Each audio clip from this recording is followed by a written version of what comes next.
기도하겠습니다.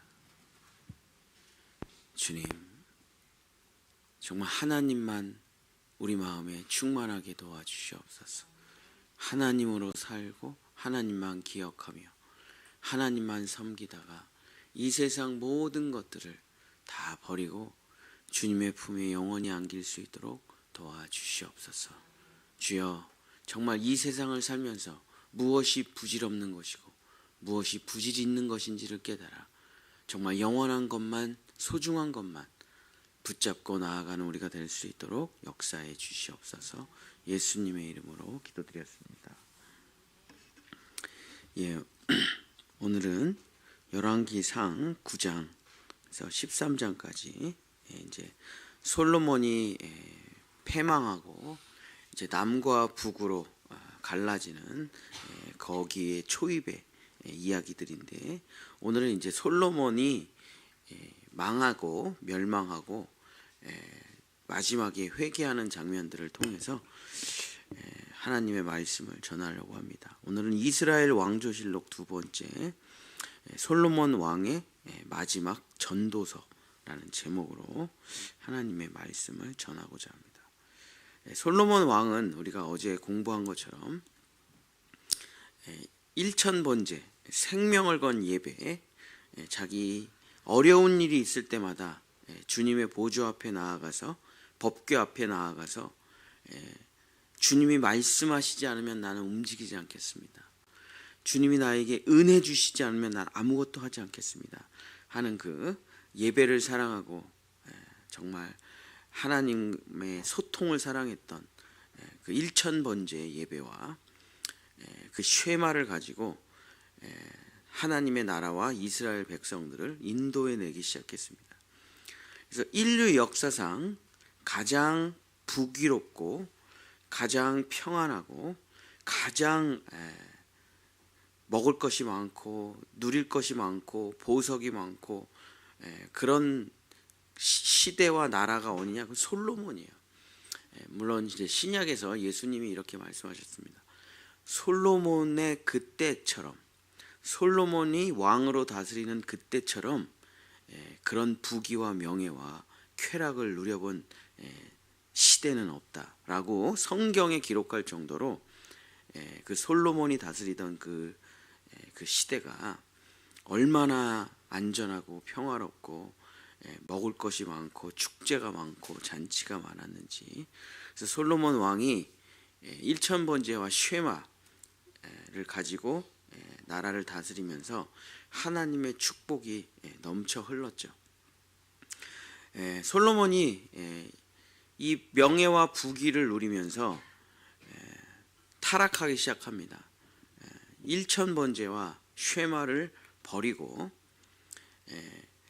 점점 부귀와 명예와 쾌락에 빠지면서 이런 생각이 드는 거예요. 야, 이게 없어지면 어떡하나? 사라지면 어떡하나? 영원히 누려야 되는데 내가 이걸. 그러면서 불안과 염려에 빠지게 되죠. 모든 것이 하나님으로부터 왔다는 것을 잊어버리고 이제 1000번째는 그만두기 시작합니다. 하나님과의 소통은 이제 끊어버리기 시작해요.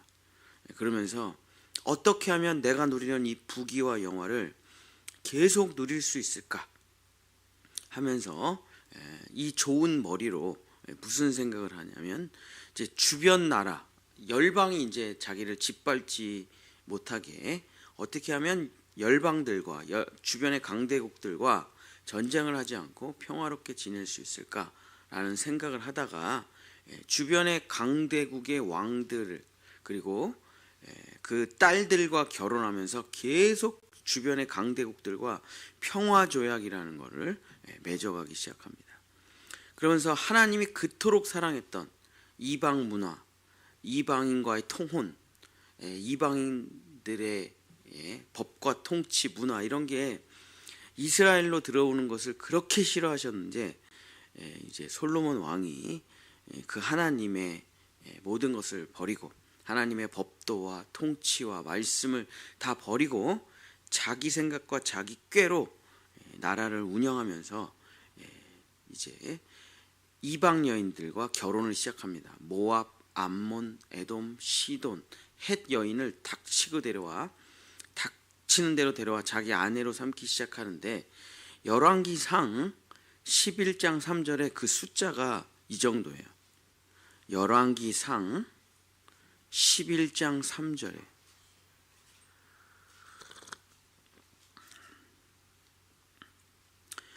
왕은 후궁이 700명이요 첩이 300명이라.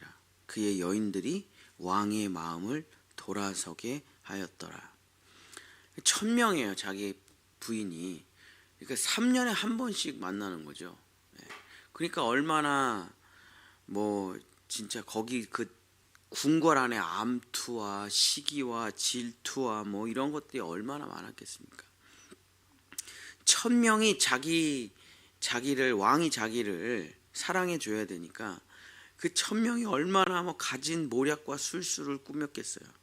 그러면서 그 여인들의 계략과 술수, 이방 여인들의 여러 가지 것들에 왕이 마음이 무너지고 다치고 하나님을 떠나기 시작합니다.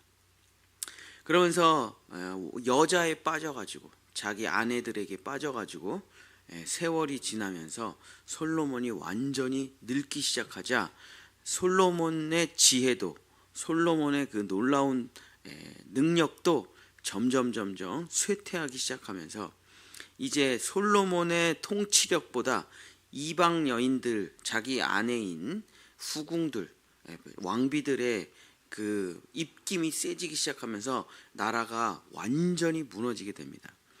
열왕기상 11장 4절서부터 7절에 보면은 그 솔로몬이 어떻게 무너지는지를 단 몇 절에 그냥 다 설명을 하고 있습니다. 솔로몬의 나이가 많을 때에 그의 여인들이 그의 마음을 돌려 다른 신들을 따르게 하였으므로 왕의 마음이 그의 아버지 다윗의 마음과 같지 아니하여 그 하나님 여호와 앞에 온전하지 못하였으니 이는 시돈 사람의 여신 아스다롯을 따르고 암몬 사람의 가증한 밀곰을 따름이라. 솔로몬이 이제 늙으니까 이방 여인들이 부탁을 합니다. 찾아와서 내가 고향 땅에서 섬기던 옛날에 젊었을 때는 감히 솔로몬 앞에서 그런 말을 절대 못했어요. 근데 이제 솔로몬이 늙고 힘이 없고 정신력이 희미해져요. 막 선망이 와요. 치매 초기인가? 그랬더니 슬슬 이제 자기가 고향 땅에서 섬기던 신전을 져달라고 부탁을 합니다. 그랬더니 솔로몬이 막 져줘요. 그래서 이스라엘 전체 산당이 엄청 생기게 되는 거예요. 1000명의 신전이 생기는 거죠. 1000명의 신전이.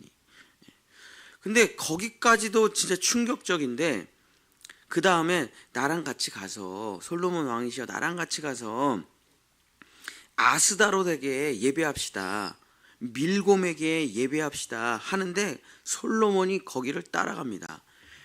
아스다롯 제사라는 건 성적 타락이고 밀곰의 제사라는 거는 인신 제사거든요. 살아있는 사람을 불태워 바치는 거예요. 근데 거기에 가가지고 솔로몬이 그걸 다 도와주고 다 같이 제사 드리고 다 같이 섬겨요. 솔로몬이 얼마나 타락을 하는지.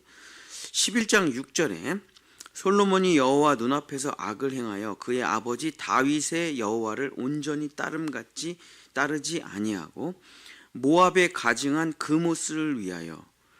자, 이제 모압의 가장 끔찍한 신이 이제 그모스인데 그 그모스는 뭐냐면 자식을 바치는 겁니다. 뭐 성경에 많이 나오죠. 그 얘기가 입다도 그렇고 자기 자식을 바쳐가지고 우상 숭배하는 신이 모압의 그모스예요. 그래서 왕이 전쟁을 할 때 자기 아들을 바칩니다. 그냥. 근데 그 모압에 가증한 신 그모스의 신전을 예루살렘 바로 앞에다 지어요. 마주 보면서. 진짜 충격적이죠. 또 암몬 자손의 가증한 몰록을 위하여 그와 같이 하였으며 그가 이방 여인들을 위하여 다 그와 같이 한지라. 그들이 자기의 신들에게 분향하며 제사하였더라. 이러면서 이제 솔로몬이 완전히 멸망의 길을 걸어가면서 나라가 이제 완전히 이제 쪼개지게 되죠. 죄의 대가는 무엇입니까? 분열이에요. 죄의 대가는 무조건 분열입니다. 그 죄의 대가라는 말 자체가 쪼개진다, 나누어진다 이런 뜻이에요. 그래서 하나님의 은혜가 임하면 뭐가 됩니까? 하나가 돼요. 연합이 돼요. 서로 마음이 소통하게 됩니다. 교제가 일어나요. 초코파이가 일어나는 거죠. 말하지 않아도 알아요. 서로 바라보면 통하게 돼요. 아 하면 어하고 고장나면 박수, 서로 손이 부딪혀서 박수가 쳐지고.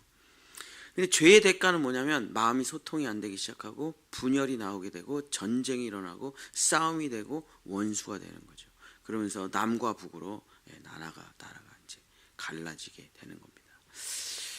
그래서 솔로몬이 이방 여인들에게 빠져가지고 나라를 우상천지로 만들어 놓고 이스라엘 백성에게까지 우상들을 섬기도록 하면서 이제 완전히 솔로몬이 타락하게 되죠.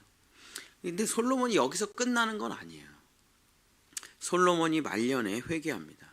솔로몬이 말년에 회개하고 회복하지는 못해요. 나라를 다 망쳐놓고 자기가 내가 지금 무슨 짓을 했는가 하면서 마지막으로 회개하면서 자기가 살아온 모든 인생과 자기 후손들을 위해서 딱 한 편의 설교를 기록하고 죽습니다.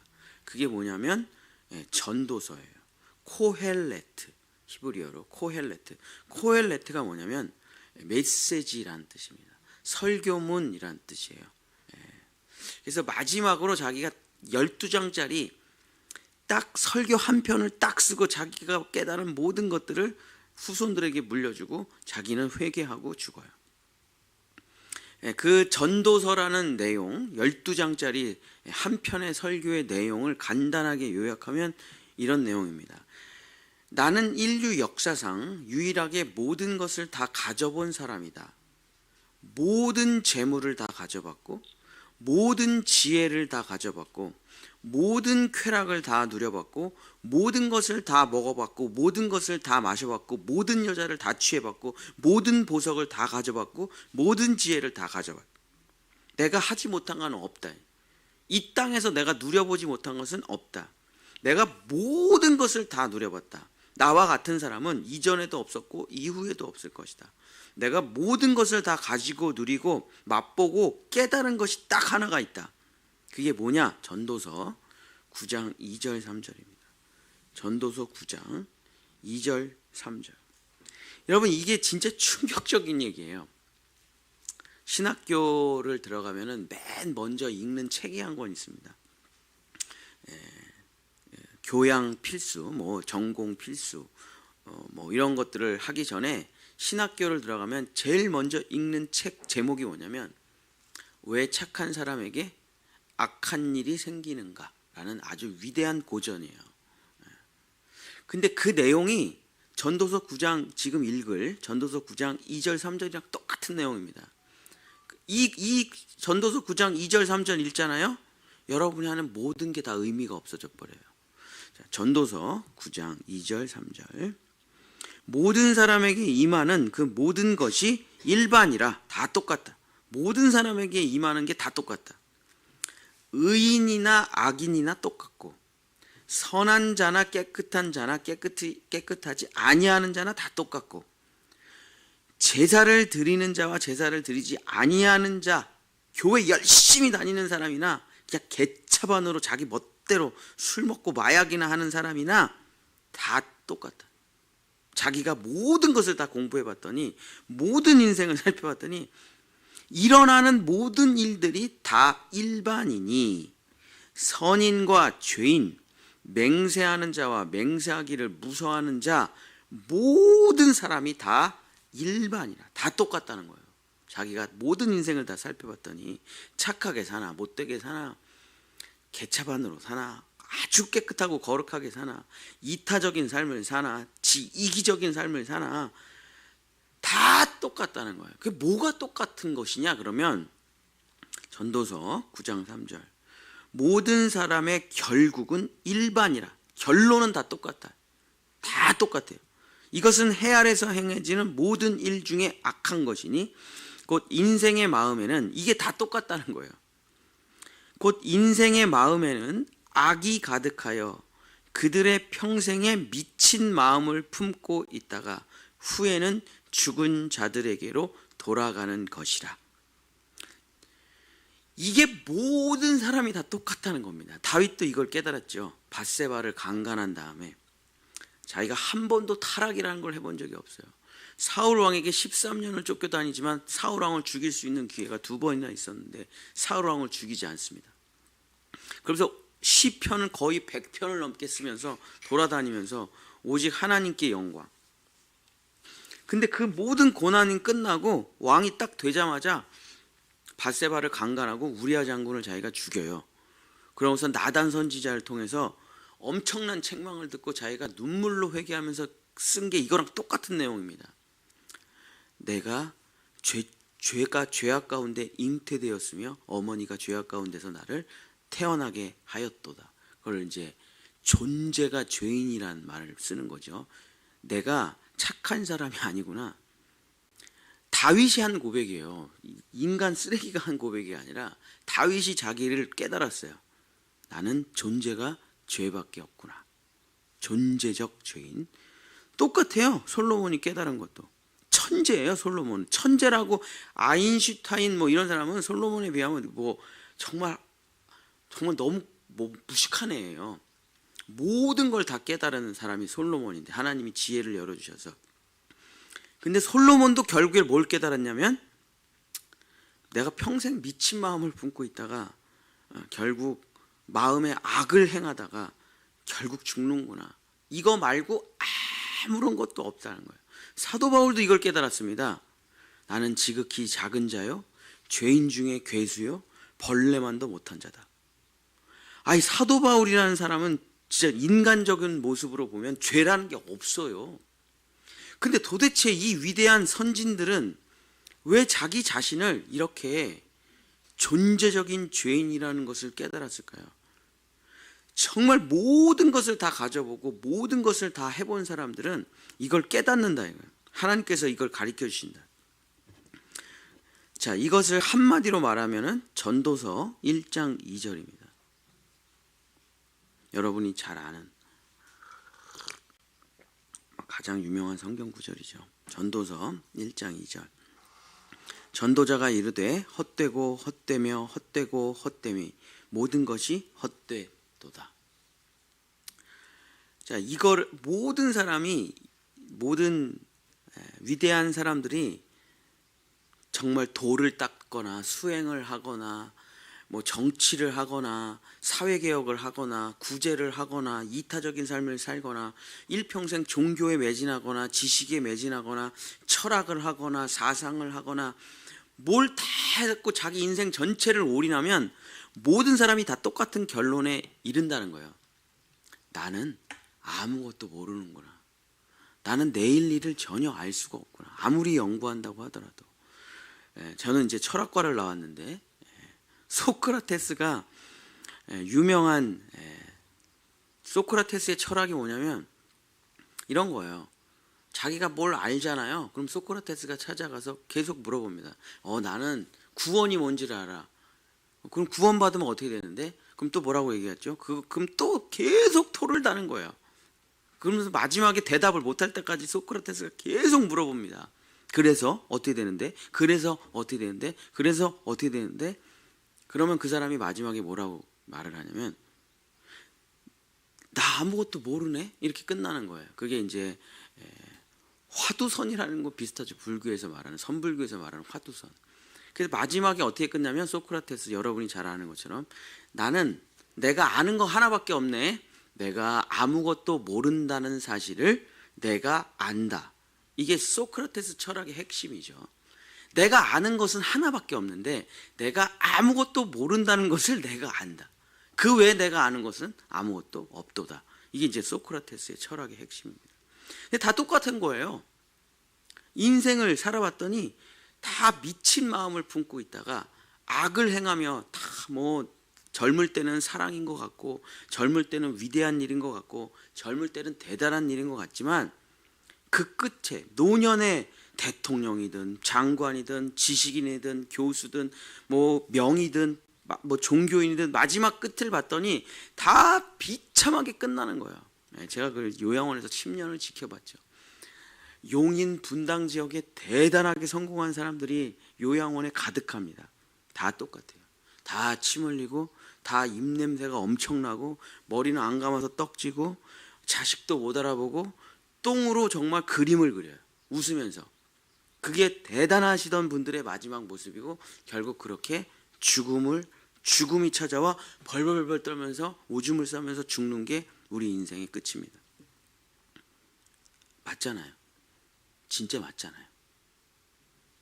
그래서 자기가 모든 걸 다 깨달았다는, 마지막에 우상 숭배까지 하고 1000명의 부인을 얻고도 자기가 다 해봤더니 죽음 다 결국은 흙으로 돌아가는 거고, 죽음으로 돌아가는 거고, 무로 돌아가는 거고, 없음으로 돌아가는 거다. 그걸 뭐라고 합니까? 헛되다라는 말을 히브리어로 그대로 말하면 아벨,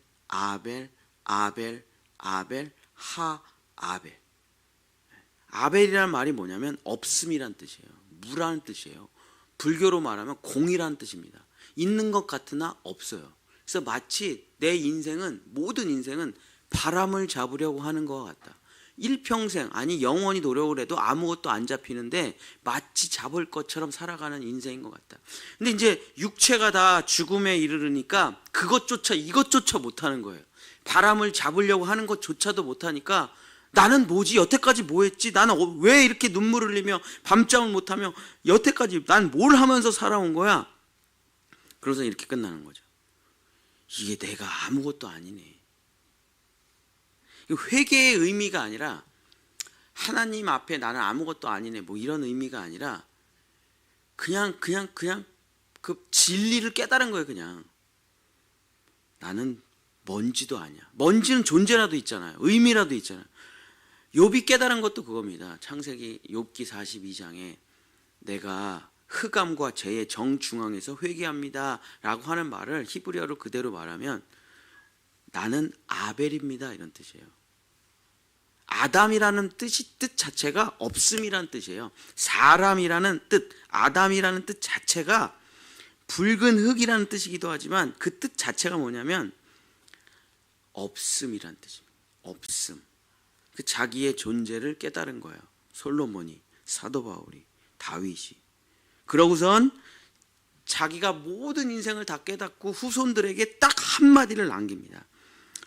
전도서 12장 1절 2절. 전도서 12장 1절 2절입니다. 너는 청년의 때에 너의 창조주를 기억하라. 곧 곤고한 날이 이르기 전에 아무나기 없다고 할 해들이 가깝기 전에 해와 빛과 달과 별들이 어둡기 전에 비 뒤에 구름이 다시 일어나기 전에 모든 것이 없음으로 돌아가는 그 시간이 오기 전에 너는 살아있을 때, 청년의 때라는 거는 20대, 30대를 말하는 게 아니라 머리가 멀쩡할 때, 치매가 오기 전에, 죽음이라는 게 찾아오기 전에, 뭔가 너가 아무것도 못하기 전에 너의 하나님을 기억하라. 그러니까 전도서 솔로몬이 마지막으로 회개하면서 후손들에게 뭐라고 했냐? 이렇게 얘기한 거예요. 내가 다 해봤거든. 내가 모든 것을 다 해봤어. 다 사라져. 다 없어져. 그리고 그 죽음이 모든 걸 가져가서 무로 만들어버려. 근데 내가 하나님과 함께했던 그 기억들, 하나님만 남는다는 거예요. 다른 건 다 사라져요. 건강, 돈, 명예, 지식, 쾌락, 뭐 이런 건 다 사라지고 없어져 버리는데 하나는 남는다는 거예요. 하나님만 남는다. 이게 솔로몬이 깨달은 지혜 중에 지혜, 노래 중에 노래요. 잠언과 전도서의 핵심입니다. 다 지나가는 건데, 다 사라지는 건데, 다 없어지는 건데, 이게 불교죠. 무아 일체, 모라 일체, 내가 사라지고 무아의 경지, 아파테이아의 경지, 나는 아무것도 아니구나. 이게 불교의 끝이에요. 기독교는 여기가 끝이 아닙니다.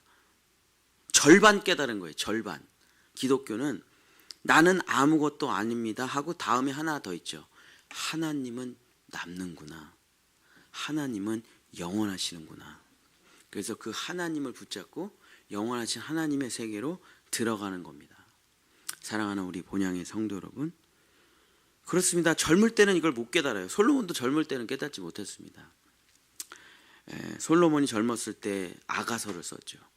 그다음에 중장년 때는 잠언이라는 지혜서를 썼습니다. 그리고 마지막 죽기 전에 전도서를 썼어요. 전도서가 가장 솔로몬의 지혜 중에 지혜죠. 그 마지막 말이 무엇입니까? 모든 것은 다 사라진다. 너무 집착을 갖지 말아요. 너무 애착을 갖지 말아요. 돈 다 사라져. 건강 다 사라져. 명예 다 사라져. 관계 다 사라져. 다 사라질 거야. 왜? 죽음이 모든 것을 다 사라지게 만들 거야. 그러나 남는 것이 있다. 내가 만난 하나님은 영원하다. 인생에 너의 젊었을 때에 다른 것이 중요한 게 아니라, 너가 지식이 있을 때, 능력이 있을 때, 건강할 때 다른 것은 중요한 게 아니라 하나님과 너가 어떻게 지냈는가, 그것은 정말 중요하다. 내가 비참하게 마지막에 이렇게 무너져 1000명의 여자들과 우상 숭배를 하며 나라를 완전히 멸망시켜가지고 나는 이렇게 죽지만, 다 무의미하게 사라지지만, 내가 만든 제국과 내가 만든 성전과 내가 만든 열방의 외교관계 다 사라지지만, 지식도 사라지고 다 사라지지만, 하나님이 나를 사랑하셨다는 그것은 내 안에 펄펄 살아있다. 사랑하는 우리 본향의 성도 여러분, 그렇습니다. 우리가 젊었을 때 너무 미련 갖고 애착 갖고 뭐 성공, 명예, 자기의 뭐 이런 것에 너무 몰입돼서 살지 말고, 그런 일들을 안 할 수는 없죠. 살아가면서 우리도 인생이 있는데. 그러나 다 의미, 너무 집착하거나 너무 매달리거나 너무 소유하려고 하지 말고 다 지나가게 두시고, 그때 내가 나를 도와주셨던 하나님, 그때 내가 기도하면서 만났던 그 하나님, 나를 사랑하시고 나를 위해 죽으신 그 십자가에서 죽으신 그 하나님만은 영원히 기억하시기를 간절히 축복합니다. 기도하겠습니다. 주여, 그 머리가 좋은 대단한 지혜를 가지고 있던 솔로몬, 모든 돈을 가지고 있던 솔로몬도 한낱 먼지처럼 사라져버리고 말았습니다. 이 땅을 지배했던 대단한 왕들, 부유한 사람들, 정치가, 권력과 장군들, 다 위인들 다 사라지고 비석만 서 있습니다. 흙인지 사람인지 알 수 없이 모든 것이 다 사라졌습니다. 그들은 심판대 앞에 서서 영원한 심판을 받고 하나님의 영원한 천국과 지옥을 기다리고 있을 것입니다. 주여, 우리 인생의 가장 중요한 게 무엇입니까? 진짜 하나님을 만나는 것. 그것이 우리 인생의 가장 중요한 것이고, 그것은 영원히 사라지지 않음을 솔로몬이 우리에게 피를 토하며 얘기했던 것처럼 이 전도서 코엘레트를 내 마음에 새기고 살아가는 우리 성도들 될 수 있도록 역사하여 주시옵소서. 여호와는 내게 복을 주시고 너를 지키시기를 원하며, 여호와는 그 얼굴을 내게 비추사 은혜 베푸시기를 원하며, 여호와는 그 얼굴을 내게로 향하여 드사 평강 주시기를 원하노라. 아멘.